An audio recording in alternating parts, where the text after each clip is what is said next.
What is Bhongolwethu Jayiya doing at a throw like this? To be frank, I've started this journey of becoming a coach. Been with UJ institution for a while because it's something I wanted to give back. That's one thing I wanted to do. I wanted to give back because I've played so much I've done so much in the game. So I wanted to give back to the youngsters. So currently, right now, I'm in charge of the under 18s.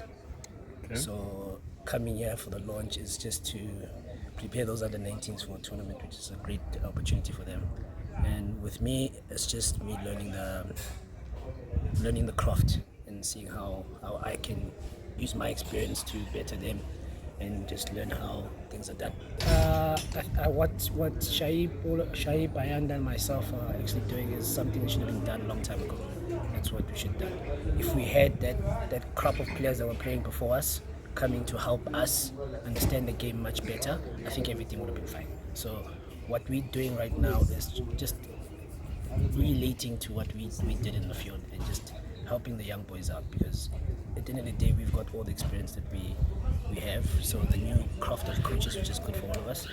But the main thing is to help these kids. These kids need to understand that it's not all about football. With me, the nice thing about it, it's both football and education. So it's a good thing. So it's all about them just balancing both things and having that opportunity to express themselves, but in the right way. That's what we're looking at all the time. Honestly, the honest truth, football became boring for me. There was no more that interest for me. If once the interest of football comes out, then there's no point in me staying there, because now I'll be resenting people instead of playing my game. So rather leave it on a high where everything is still okay, but not forgetting what's happening, not forgetting what's going on. If it's there, I'll never know. Once that maybe I'm doing this coaching thing, after a year, or if something can rise up again, I can go back. But it's not about me leaving football completely. It's just that the love for the game at that time was gone. So if the love for the game, so let me go revive it. If it happens, it happens. If it doesn't, it doesn't. It's no problem. But what I told myself is, once I've stepped out of that situation, what's the best way for me to help out? The best way for me to help out is to give my experience, what I have learned, to the young ones. That's the best way.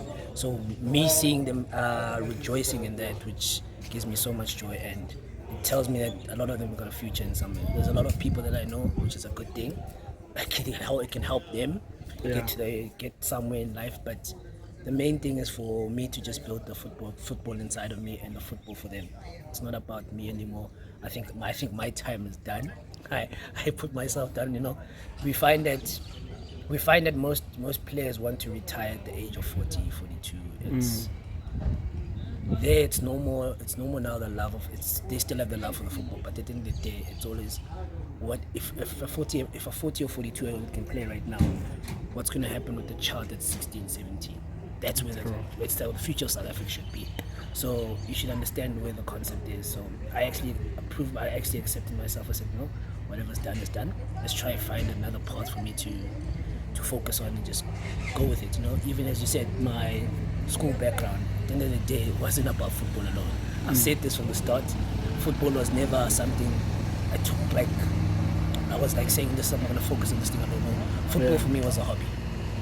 So it's always a hobby, never changed. My main focus was to get my education, get everything done, sort out my family and everything we could do. So far is a lot of players have skipped a lot of stages. We've skipped a lot of development stages, which is a good thing. Funny enough, I wasn't part of the development structures. I understand, but what I can see is a lot of players. You can see they're struggling with their first touches. Some of them are struggling with passing and everything, which is a good thing. When you see those kind of things and it gets better each time they get to training, now you start introducing them into the intensity of the game. You start introducing them how to tactically be aware of what they're doing, what positions they play in, which becomes very interesting. It's just a lot of information for them. But at the end of the day, I've always said this, it's always about focusing on school first. Not the football. The football will come after. Once you have something solid on the side as schoolwork, football will help you to go anywhere you want to go. But now you need to focus on that. So for us professionals, most professionals, I've noticed most professional players that I was playing at my time, or it's still my time, but most of them don't go to school. That's the problem. That was the big problem. And then you find that some of them just fall out the cracks. Yeah. That's the biggest thing.